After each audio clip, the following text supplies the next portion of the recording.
Derrière toi, c'est pas la Tour Eiffel, c'est derrière toi? Ah ouais, c'est la Tour Eiffel, ouais, exactement.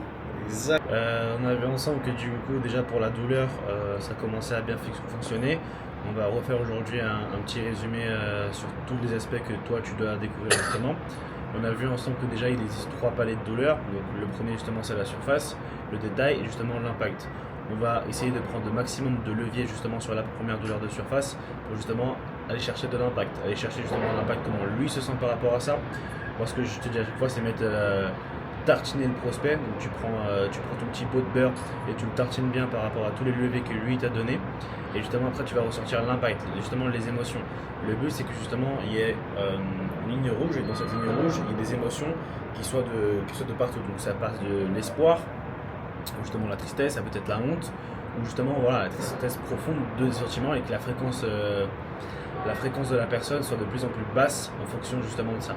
On va chercher justement l'impact, justement si on a pris du levier sur la famille, on va chercher l'impact sur la famille, comment ça impacte les enfants, comment ça impacte lui, voilà, on va chercher ça. Et pour maximiser l'urgence, on va aller chercher justement ce qu'on a vu ensemble, c'est pour maximiser l'urgence, comme encore combien de temps est-ce que tu veux avec cette situation justement avant de passer sur la phase de pattern. Est-ce que jusque là déjà c'est compris en grande partie? Ouais, je pense. Ok, cool. On a vu que par rapport, quelles sont les différentes phases justement que tu dois utiliser au cours du pattern qu'on a vu ensemble. Les différentes phases au cours du pattern. C'est ça. Tu veux parler. Ah oui, même celle que Manel avait répondu hier, non? C'est ça. Est-ce que tu veux que je te les résume ou est-ce que tu veux justement essayer de les trouver? Ah, essaie de me guider parce que j'ai oublié. En fait, ça, le problème, j'ai mal retenu théoriquement. La première, c'est la révélation, pardon, l'acceptation, la responsabilisation du prospect.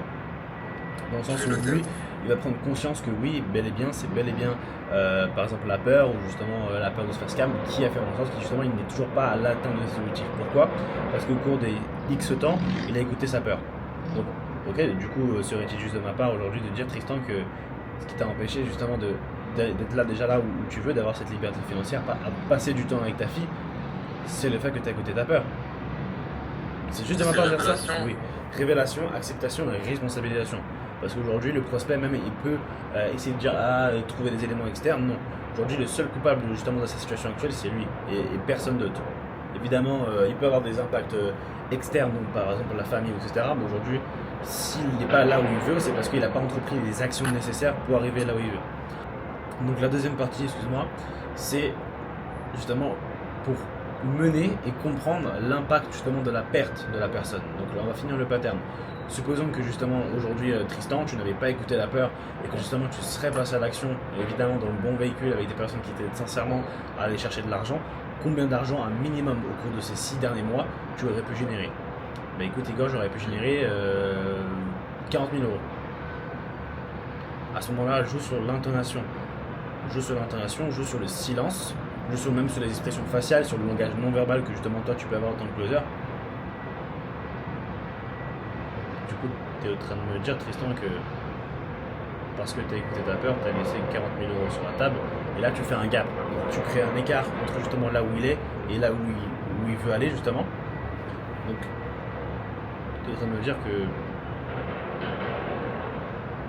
tu as laissé 40 000 euros sur la table alors que tu gagnes 2 000 euros aujourd'hui. Comment tu te sens par rapport au fait que tu as laissé 40 000 euros sur la table? Qu'est-ce que tu aurais pu faire avec ces 40 000 euros? Il répond d'abord à la question de comment il se sent, après qu'est-ce qu'il aurait pu faire. Donc en gros, Tristan, à cause de ta peur, c'est ta vie de rêve qui t'a filé sous le nez. Ah putain, c'est vrai. Là, du coup, tu vas maximiser l'urgence, tu vas maximiser l'impact, tu vas faire verbaliser. Et en fait, le prospect il va s'auto-close sur ce fait-là. Du coup, pendant encore combien de temps, Tristan, est-ce que tu veux écouter ta peur, laisser la peur prendre des décisions à ta place, et ne pas laisser 40 000 euros, mais peut-être 80 000 euros sur la table? Pendant encore combien de temps est-ce que tu veux laisser la peur prendre des décisions à ta place? Je veux plus. Et là, tu push back. Donc le pushback, c'est quoi? C'est le fait de repousser le prospect, et justement cette étape-là, elle va maximiser justement un des piliers de la vente, qui est justement le détachement. Le détachement, aujourd'hui, tu n'es pas là pour vendre à tout prix. En plus, tu l'as dit normalement au cours de ta phase de cadrage. Donc tu vas te détacher de la vente. Et il va auto-verbaliser qu'il a besoin de passer à l'action. Donc Ok, bah non, non, faut que je passe à l'action. T'es sûr, Tristan, parce que t'es pas obligé. Non, je peux plus attendre une seconde. Ok, et parce que justement, c'est bien parce que là, du coup, là tu fais de l'identi-frame. Du coup, je vois en tout cas, tu réfléchis d'une nouvelle façon. Qu'est-ce qui se passe justement si tu continues à réfléchir de la manière dont tu as réfléchi au cours des 6 derniers mois? Et bah, je resterai salarié. Et c'est quoi la pire situation de vie parce que tu m'as parlé au début, phase de découverte, tu m'as parlé au cours de la phase de découverte que c'était le salariat la pire option pour toi? Ouais. Donc en gros, tu vis déjà la pire situation possible. Ah oui, c'est vrai, vu comme ça. Vu comme ça, ou c'est la pire situation possible? Tu prends sa tête, tu la fous dans la merde, parce qu'aujourd'hui il n'est pas content de sa situation. S'il a pris un call, c'est parce qu'il veut changer, c'est parce qu'il a besoin de changement. Et donc tu l'invites à changer. Ok, très bien. Et du coup, enfin, t'as agi comme ça au cours des 6 derniers mois. Qu'est-ce qui fait qu'aujourd'hui c'est un jour nouveau, tu vois? Et là, il va verbaliser qu'aujourd'hui c'est un jour nouveau, etc., etc. Tu peux même reframer, si tu vois, au cours de la phase de discovery, même à la phase de pattern qui t'a révélé des red flags, tu notes les red flags et justement tu essayes de reframer par rapport à ça. Donc ça, tu vas le maximiser. Et justement, moi le closing, en grande partie, alors je suis très fort partout, mais le pattern, c'est vraiment ma spécialité. Le prospect, dis-toi que, encore une fois, le prospect il est là pour changer sa vie, ça fait peut-être des mois, des années qu'il veut changer sa vie, mais il n'a rien entrepris. Aujourd'hui, tu es responsable de changer sa vie, donc tu dois mettre la claque de sa vie si on a besoin. Donc il faut avoir ce truc, cette posture, cette autorité que tu dois avoir au cours du call. C'est obligatoire, c'est nécessaire. Ok? Du coup, franchement, c'était très très propre. L'appel, il était clean. Et j'ai bien aimé parce que tu as bien insisté sur le pushback et c'est très important pour verbaliser le prospect, faire en sorte qu'il verbalise et qu'il veut passer à l'action. Franchement, mec, t'as tellement progressé en 2 semaines, ça fait plaisir de fou. Vraiment, en Merci, 2 semaines, t'as pris un niveau lors d'un top Ah, mais close. c'est grâce à toi, c'est grâce à toi. Non, c'est pas grâce à moi. C'est grâce à moi, mais c'est grâce à tes efforts aussi. Toi, t'as bougé ton côté, tu t'es bougé. T'es pas un mec con, donc t'es passé à l'action, t'as investi en toi, etc. Mais c'est pas que grâce à moi, c'est grâce à toi aussi. T'as eu le cerveau d'investir. Maintenant, on va tout casser ensemble. Donc voilà. Let's go. C'était très très bien. Maintenant, pense, toi, ton petit défaut à toi, là déjà tu progresses très très vite, donc ça c'est cool, c'est le fait que faut que tu verbalises la douleur et que tu contextualises. Que tu contextualises le paravent, tu vois, pour amener tes questions, va avoir beaucoup plus d'impact. Et ça va faire en sorte que justement le prospect ne rationalise pas. Dans le sens, il va te sortir des phrases, ouais, mais ok, ça va. Du coup, et grâce à ton levier que tu as pris, ok, donc ça va pour toi de bosser 50 heures par semaine aujourd'hui, de plus voir ta femme, ça va, c'est ok. Tu vois, des fois, en fait, il y a des prospects qui vont rationaliser, et même que des fois, par exemple, à l'annonce du coup d'une action, qu'ils ont loupé 200 000 euros, il y en a peut-être qui vont rigoler. Toi, c'est à ce moment-là que toi, il faut que tu tapes sur la table et que tu dises, moi, écoute, depuis tout à l'heure, François, on rigole, etc., et un bon délire, mais là, je rigole plus. Dans le sens où, à cause de ta peur, parce que tu as pris des mauvaises décisions, des fois, il faut savoir être trash. Tu contextualises un petit peu, moi, c'est ce que je fais, parce que du coup, je suis dans une offre OFM, et je peux être tout à fait franc avec toi, et justement, je préfère te dire une vérité qui fait mal que. Qu'un mensage réconfortant. C'est ok pour toi, mais je pense qu'il faut que tu l'entendes, tu vois. Donc là, c'est parce que t'as perdu 200 000 euros et tu rigoles, parce que t'as écouté ta peur, parce que t'as eu les choses. On peut se le dire, tu t'es chié dessus. Et plus en fait, tu vois, là, je suis concerné par la personne, je suis concerné par sa perte, je suis concerné par sa vie.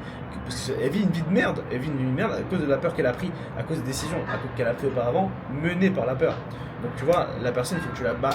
Vraiment, le pattern, des fois, le closing peut se faire des fois uniquement sur le pattern. Évidemment, il faut que tu prennes du levier sur la découverte. Le mec, le pattern, c'est trop important. En fait, tu as mesuré le coût d'inaction, tu as mesuré. En fait, tu vas juste dire la vérité. Et ça se trouve, tu vois, moi j'ai eu une conversation avec un prospect un jour, et il m'a dit, Igor, en 20 ans, et c'était une personne assez âgée, entre guillemets, en 20 ans, j'ai jamais eu une conversation aussi impactante que je l'ai eu avec toi aujourd'hui. C'était pas une conversation agréable, mais c'est une conversation dont j'avais besoin, et merci. Tu vois. Donc ça, il faut que tu le fasses. C'est très très bien parce que tu as eu commencé à avoir les bons réflexes. Toi, du coup, sur le replay, l'erreur que tu as fait sur le coup d'une action, ce que tu as fait, c'est que tu es parti du coup sur l'instant T. Combien est-ce que tu pourrais générer aujourd'hui? Le but, c'est de le passer. Justement, pour justement mener au vrai, encore une fois, aller sur des vibrations très très basses. Justement, regret le coût de l'inaction. Parce qu'en fait, aujourd'hui, le coût d'inaction, ça va paraître beaucoup plus chiant de ne pas investir que justement investir les 3 000, 4 000, 5 000, 8 000, 10 000 euros à cause justement de cette révélation du coût d'inaction. Tu vois ce que je veux dire? Donc ça va être beaucoup plus impactant et ça va être trop fort. Entre guillemets, une balance d'achat qui va pencher justement où j'achète ou j'achète pas. Il faut que justement cette balance soit beaucoup plus lourde à porter du coup sur le fait que j'achète pas. Ça va coûter beaucoup plus cher que j'achète pas. Et déjà, ça m'a coûté déjà auparavant, tu vois.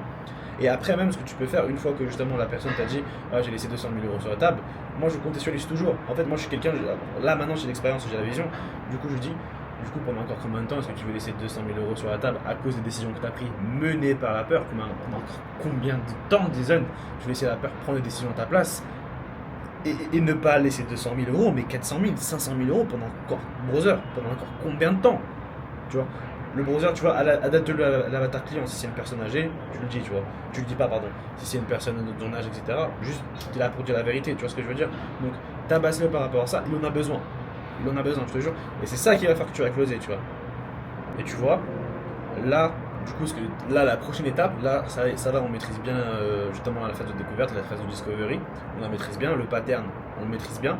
Maintenant, le plus important, justement, avant le pitch, ça va être quoi? Le plus important pour toi, vas-y, dis-moi. Le plus important avant le pitch, je dirais de valider le diagramme du closer. Exactement. Et qu'est-ce qu'il y a du coup dans le diagramme du closer? Quels sont les points justement qu'on doit valider pour pas les avoir en objection et que justement à la fin de l'appel, il y ait juste un close où il te raccroche au nez? Savoir si le closer est le seul décisionnaire, le prospect est le seul décisionnaire, savoir si il est prêt à s'investir à 100%, savoir aussi s'il a les moyens pour investir en ses compétences. C'est ça. Et à part Bien. ça, Donc on parle à part ça, on va prendre le decision maker. Est-ce que justement aujourd'hui c'est le seul decision maker? Et du coup, si le setter il a mal fait son travail, tu vas découvrir que par exemple il a un associé. C'est des choses comme ça, tu peux les placer avant, etc. Mais voilà, moi, le diagramme du closer il doit être validé, que ce soit peu importe au cours de l'appel. Moi je recommande même de le faire peut-être avant. Mais voilà, juste avant, au moins, tu es sûr de ne pas te le taper en induction. Et normalement, quand même, le closer il a fait son taf, pardon, mais voilà. Donc, est-ce qu'il est le seul decision maker? Est-ce qu'il a le temps et de la disponibilité? Parce qu'après, à la fin, il peut te bullshit. Ouais, j'ai pas le temps. Non. Non. Principe de cohérence. La personne, si elle a dit quelque chose, il va jamais aller à l'encontre de ce qu'il a dit. C'est juste humain, c'est psychologique, tu vois. Donc voilà. Decision maker, temps de disponibilité, argent. Est-ce que justement c'est le bon véhicule pour lui? Et justement à la fin, au pitch, tu vas voir justement si pour lui c'est le bon véhicule. Justement, en fait, tu n'auras pas l'objection de valeur. Une fois que tu as pitch, ok, du coup, Eni, est-ce qu'à partir de tout ce que je t'ai montré, est-ce que tu penses sincèrement que je peux t'emmener justement à faire du 50K par mois avec ce business? Du coup, tu vas dire oui, tu vas demander des justifications. Ok, qu'est-ce qui fait que tu penses autant? T'es autant certain que justement on peut t'apporter cette valeur et qu'on peut justement aller chercher ça.